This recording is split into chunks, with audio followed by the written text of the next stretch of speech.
نبی کریم صلی اللہ علیہ وسلم نے فرمایا، اللہ تعالیٰ نے کوئی بیماری ایسی نہیں بنائی جس کا علاج پیدا نہ کیا ہو، یعنی کوئی بیماری بھی لا علاج نہیں۔ تو اس سے کیا پتہ چلتا ہے کہ انسان کو کسی بھی قسم کی کوئی مرض، کوئی بیماری آ گھیرے تو وہ مایوس نہ ہو، پریشان نہ ہو، اور یہ نہ سوچے کہ اس بیماری سے وہ مر ہی جائے گا، کیونکہ بیماری کے بعد عام طور پر انسان اس خوف میں مبتلا ہو جاتا ہے کہ اب وہ کسی کام کے قابل نہیں، اب وہ شاید اس بیماری کے ساتھ دوسروں کا محتاج ہو جائے، یا بالآخر اس کی موت ہی آ جائے۔ موت تو برحق ہے، موت کو تو آنا ہی ہے ایک دن، لیکن ضروری نہیں کہ یہی بیماری موت کا ذریعہ بنے۔ موت تو بیماری کے بغیر بھی آ جاتی ہے۔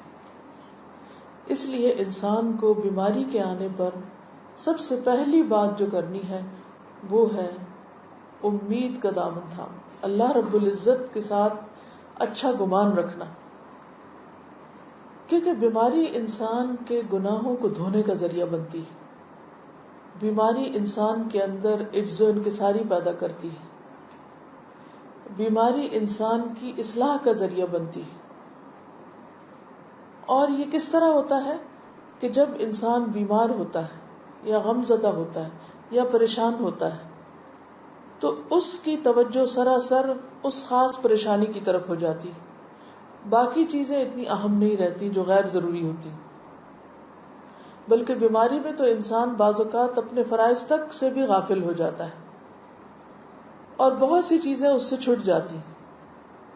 اگر انسان دیکھے تو اس میں بھی ایک مثبت پہلو ہے، کیونکہ انسان عام حالات میں اتنی مصروفیت کا شکار ہوتا ہے کہ اس کو بعض اوقات بہت اہم چیزوں کی طرف توجہ دینے کا وقت ہی نہیں ہوتا، سوچ ہی نہیں آتی۔ لہٰذا جب اس سے باقی سب چیزیں چھٹ جاتی ہیں اور وہ ایک طرح سے خاموشی اور تنہائی اور جسمانی طور پر کمزوری کا شکار ہوتا ہے تو اس سے بہت سے پردے ہٹتے ہیں، اسے اپنی حقیقت کا پتہ چلتا ہے، اسے اپنی آخرت کے بارے میں سوچ آتی کہ میرا انجام کیا ہوگا، میرے ساتھ کیا معاملہ ہوگا، کل میرا کیا بنے گا جب سب میرا ساتھ چھوڑ جائیں گے، حتیٰ کہ میرا اپنا جسم بھی میرا نہیں رہے گا، کیونکہ قیامت کے دن انسان کا جسم بھی انسان کے خلاف گواہی دے گا۔ یہ سوچ عام دنوں میں نہیں آ سکتی، انسان ایسی چیزوں کے بارے میں سوچتا ہی نہیں، کیونکہ جب تک جسمانی طور پر وہ طاقتور ہوتا ہے، باہمت ہوتا ہے، وہ سمجھتا ہے وہ سب کچھ کر سکتا ہے، اس کے لیے کچھ مشکل نہیں، ہر چیز اس کے قابو میں ہے، کنٹرول میں ہے، ہر چیز اس کی اپنی ہے۔ لیکن جب بیمار ہوتا ہے تو پھر آہستہ آہستہ اس کو اندازہ ہوتا ہے کہ اس کا یہ خیال غلط تھا، اس کی یہ سوچ درست نہ تھی۔ اس لیے بیماری تطہیر کا ذریعہ بنتی، صفائی کا ذریعہ بنتی۔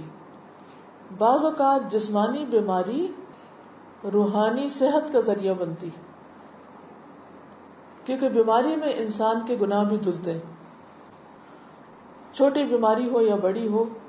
جیسے ایک موقع پر نبی صلی اللہ علیہ وسلم نے ایک خاتون کو دیکھا جسے بخار تھا، وہ بخار کو برا بھلا کہہ رہی تھی، تو آپ نے فرمایا کہ تم اس کو برا بھلا نہ کہو۔ مومن کے گناہ بیماری میں اس طرح جھڑتے ہیں جیسے خزاں میں درخت سے پتے جھڑ جاتے ہیں، حتیٰ کہ مومن جب اللہ سے ملاقات کرتا ہے، یعنی بیماری کے بعد جب فوت ہوتا ہے، تو وہ اس حال میں اللہ سے ملتا ہے کہ وہ بالکل پاک صاف ہو چکا ہوتا ہے، یعنی اس کے جسم پر ایک بھی گناہ باقی نہیں ہوتا، بالکل صاف ستھرا۔ لیکن عام طور پر لوگ ایسے شخص کے بارے میں جو بہت سخت بیماری کا شکار ہو جائے بدگمانی اور وسوسے اور بری سوچ رکھتے ہیں کہ لگتا ہے کہ یہ شخص کو بہت ہی گناہگار تھا، اس لیے اس مصیبت میں پکڑا گیا ہے۔ حالانکہ مومن کے لیے وہی بیماری باعث رحمت ہوتی، وہ قطرہ قطرہ دھل رہا ہوتا ہے، اور پھر وہ تکلیف اگر وہ اس پر صبر کرے تو آخرت کے اجر اور درجوں کی بلندی کا ذریعہ بن رہا ہوتا ہے۔ لیکن عموماً انسان اس طرح سوچتا نہیں، شیطان انسان کو مایوس کرنے لگتا ہے، جہاں بیماری انسان کے لیے روحانی صحت کا ذریعہ بنتی ہے، وہاں بیماری شیطان کے وسوسوں کو مزید دعوت دینے کا ذریعہ بھی بنتی ہے، اگر اس کی سوچ مثبت نہ ہو، منفی ہو. اور منفی سوچ کیا ہوتی ہے کہ مجھ پر یہ بیماری کیوں آ گئی، اور اٹس ناٹ فیئر، میرے ساتھ ایسا نہیں ہونا چاہیے، یا بچے کے ساتھ ایسا کیوں ہو گیا. تو بہت سی چیزیں ایسی ہوتی ہیں کہ جو انسان کو اس حد تک پریشان کر دیتی ہیں کہ انسان کے ایمان کے جانے کا بھی اندیشہ ہوتا ہے. تو سب سے پہلی بات تو یہ کہ انسان پر جب کوئی بیماری آئے تو وہ کیا سوچ رکھے کہ اس بیماری کا علاج موجود ہے. پھر وہ اللہ سے دعا کرے اور علاج شروع کرے. بعض لوگ علاج نہیں کرتے، وہ کہتے ہیں کہ اب آ گئی ہے، اب یہ تو زندگی میں ساتھ ہی چلے گی، اس لیے علاج کی ضرورت نہیں. جبکہ علاج کرانا اور علاج کے لیے بھاگ دوڑ کرنا یہ بھی مسنون ہے، یہ بھی اللہ کا حکم ہے. ایک انصاری صحابی سے مروی ہے کہ ایک مرتبہ رسول اللہ صلی اللہ علیہ وسلم ایک شخص کی عیادت کے لیے تشریف لے گئے، بیمار پرسی کے لیے، جو زخمی ہو گیا تھا. نبی صلی اللہ علیہ وسلم نے فرمایا بنو فلاں کے طبیب کو بلا کر اسے دکھاؤ. لوگوں نے اسے بلایا تو وہ آیا. لوگ کہنے لگے یا رسول اللہ صلی اللہ علیہ وسلم کیا علاج اسے کچھ فائدہ دے سکتا ہے؟ یعنی اس کو اتنے زخم آئے ہوئے ہیں، کوئی فائدہ ہے علاج کرانے کا؟ کیونکہ سب سے پہلا وسوسہ شیطان کیا ڈالتا ہے کہ تم ٹھیک نہیں ہونے کے. اور اس طرح وہ سائیکولوجیکل ایفیکٹ ایسا ہوتا ہے کہ انسان ہمت ہی نہیں کرتا کہ وہ پازیٹیو سوچ سوچے اور وہ اس سے باہر نکلنے کی کوشش کرے. نبی صلی اللہ علیہ وسلم نے فرمایا سبحان اللہ، اللہ نے زمین میں کوئی ایسی بیماری نہیں اتاری جس کی شفا نہ رکھی. یہ الگ بات ہے کہ ہمیں نہ پتا ہو، لیکن شفا موجود ہے اور علاج کرانے کا بھی حکم. انس رضی اللہ عنہ سے مروی ہے کہ رسول اللہ صلی اللہ علیہ وسلم نے فرمایا اللہ نے جب بیماری کو پیدا کیا تو اس کا علاج بھی پیدا کیا، اس لیے علاج کیا کرو. یعنی بیماری بھی اللہ کے اذن سے آتی ہے اور شفا بھی اللہ کے اذن سے ہوتی ہے. دونوں چیزیں اللہ سبحانہ وتعالی ہی کی طرف سے. لہذا ہمیں اگر اللہ کے اذن سے بیماری آئی ہے تو اللہ کے اذن سے شفا کو دعوت دینی چاہیے کہ اللہ تو مجھے شفا دے. دعا بھی کرے اور دوا بھی کرے.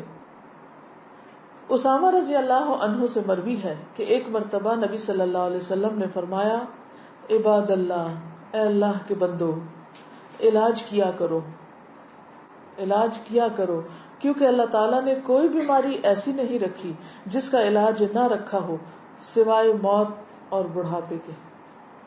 یعنی بڑھاپے کے بعد انسان جوان نہیں ہو سکتا، وہ پہلے والی طاقت نہیں آ سکتی، اور موت تو موت ہے، وہ تو آنی ہی ہے، چاہے کوئی صحت مند ہو یا بیمار ہو.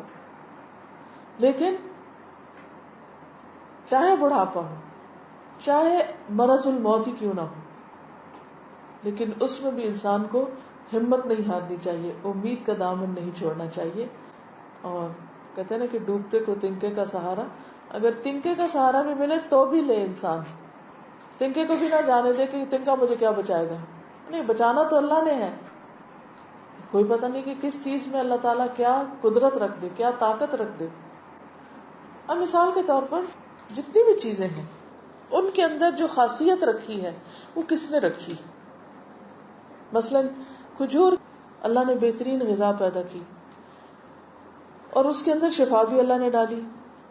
اب جس رب نے ذائقہ اس کے اندر ڈالا ہے، خوشبو، اس کی شکل، اس کا رنگ، اسی رب نے اس کے اندر شفا کی تاثیر ڈالی.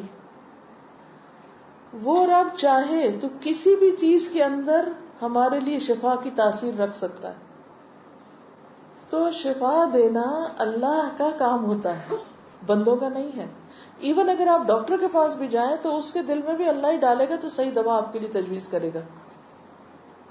تو ان سے بھی بدگمان نہیں ہونا چاہیے. مثلا آپ 10 ڈاکٹرز کے پاس جا چکے ہیں اور آپ کو کوئی فائدہ نہیں، تو آپ 11ویں کے پاس نہیں جاتے، آپ کہتے ہیں کوئی فائدہ نہیں، بہت آزما لیے، ایسے ہی ٹھیک ہے. نہیں، ہو سکتا ہے وہ 11ویں کے پاس اللہ نے رکھی ہو وہ کوئی چیز آپ کے لیے. تو اس لیے حکم کیا ہے کہ علاج کرتے رہو. اللہ نے کوئی بیماری ایسی نہیں رکھی جس کا علاج نہ رکھا ہو سوائے موت اور بڑھاپے کے۔ ویڈیو کے نیچے سبسکرائب کے بٹن پہ کلک کریں، بیل کے آئیکن پہ کلک کیجیے تاکہ ہر نئی ویڈیو کی نوٹیفکیشن